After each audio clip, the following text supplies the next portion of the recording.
Hi everybody. I bet you wasn't expecting to see a video of mine today.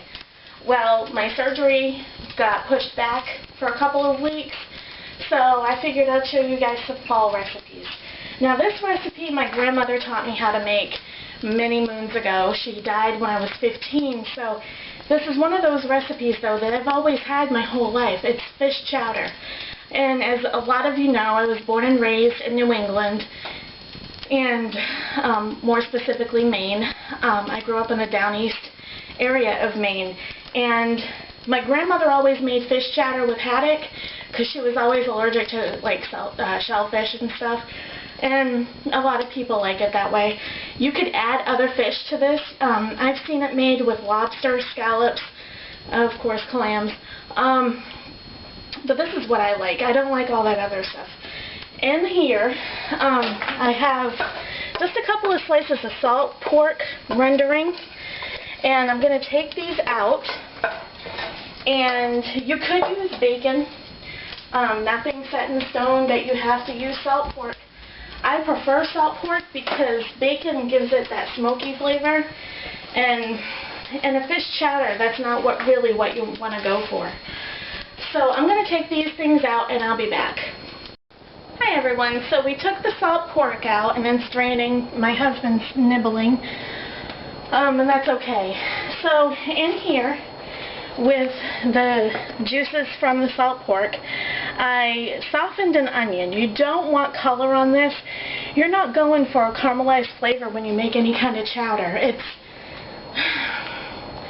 I just don't think it would taste right, but I'm pretty traditionalist when it comes to my fish chowder. It's kind of a sacred thing with me. So, but if you wanted to add more vegetables in this, because this is all the vegetables you're going to add, I added 1 onion and 3 potatoes. If you're making a bigger batch, you can add more.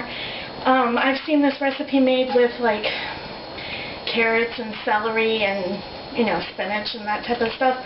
I don't get too crazy. I try to keep it as traditional as I can because this is one of my favorite chowders, but I like it the way I like it, just like you guys like however you like your stuff. Okay, so what I'm going to do is I'm just getting these potatoes started.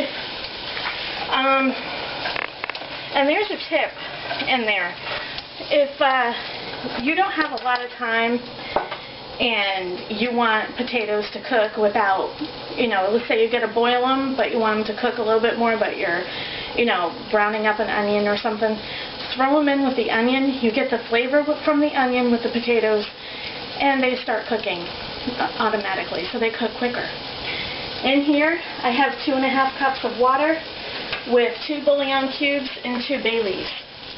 Now, you're probably going to ask, why the chicken bouillon? It's simple. I don't like the fishy flavor that fish stocks or fish bases give out.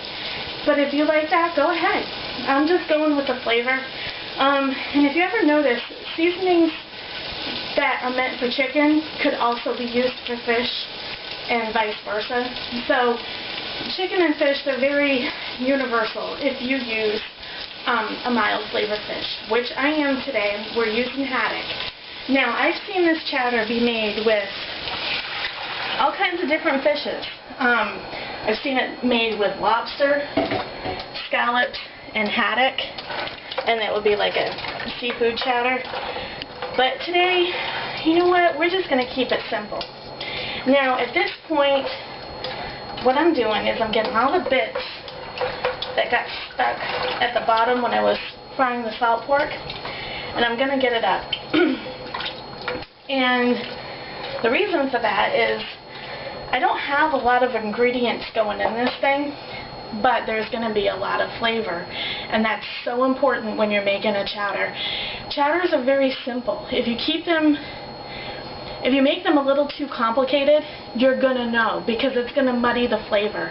You want simplistic, strong flavors, okay? Strong flavors meaning I have the onion, I have the bay leaf in there, and I have the bouillon. You could certainly use water. I just like the added flavor that the bouillon gives. So we're going to let these cook, and we'll come back and I'll show you when I throw in the fish and then it'll be ready.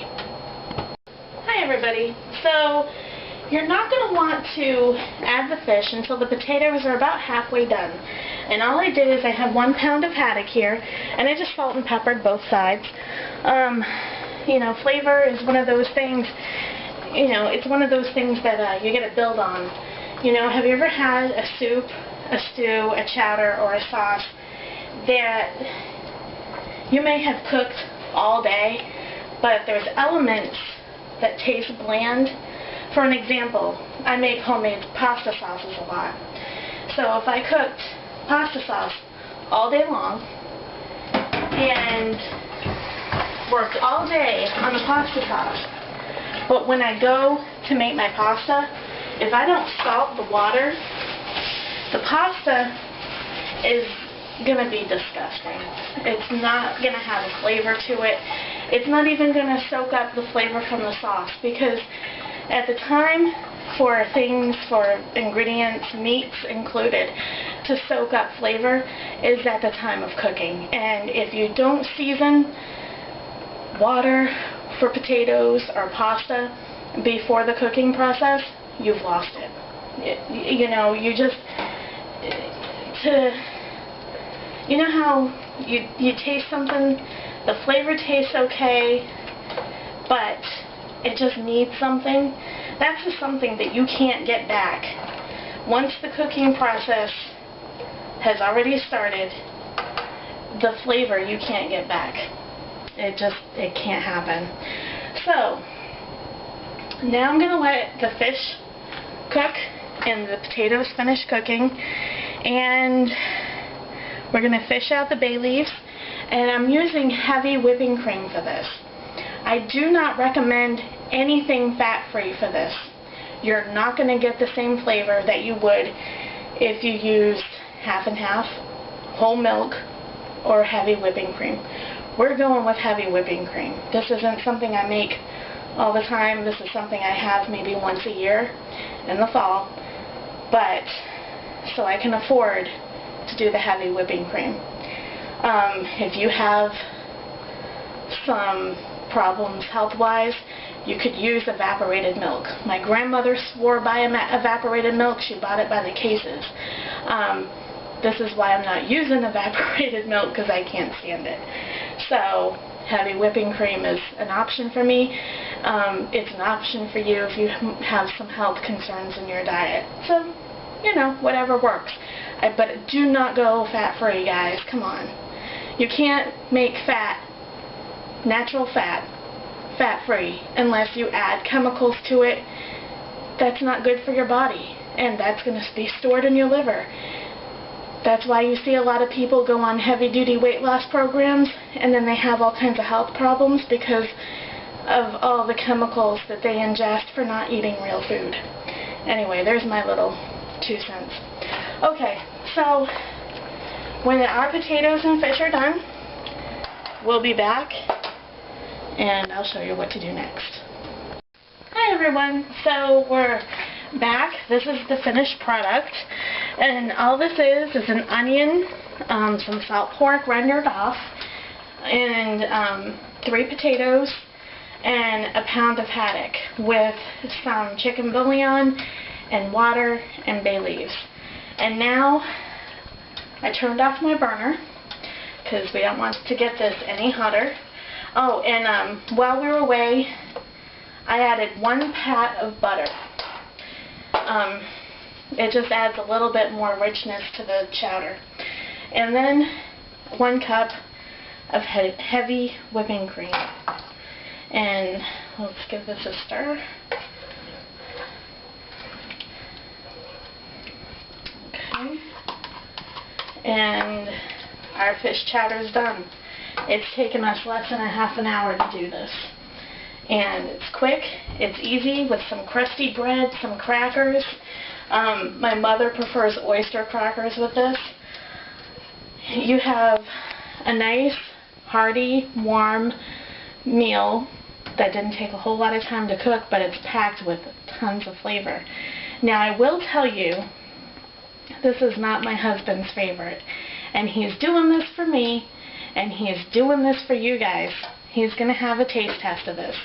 And the last fish chowder he had, guys, was not good. And so let's hope I can change his mind at least today. So I'm going to give him a small taste test. Let's get him a little spoon of everything. And until next time, live, laugh, and love.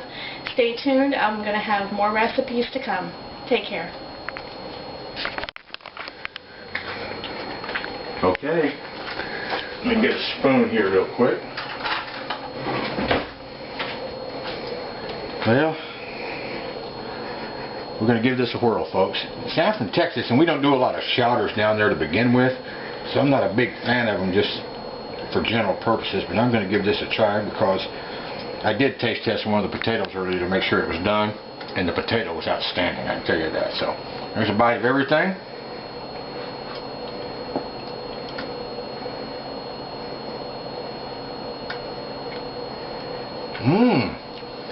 That is really good. So good, I'm going to have another bite. Another job well done. And like Heather said, the flavors all come together. So be sure to do the flavor thing with like rendering your salt pork and all that first, because you can't undo it. I'm glad. This is good. Having more. See you later. Adios. Wait, are you impressed? I am duly impressed. I did something right. I'm having another bite, ain't I? Adios, y'all.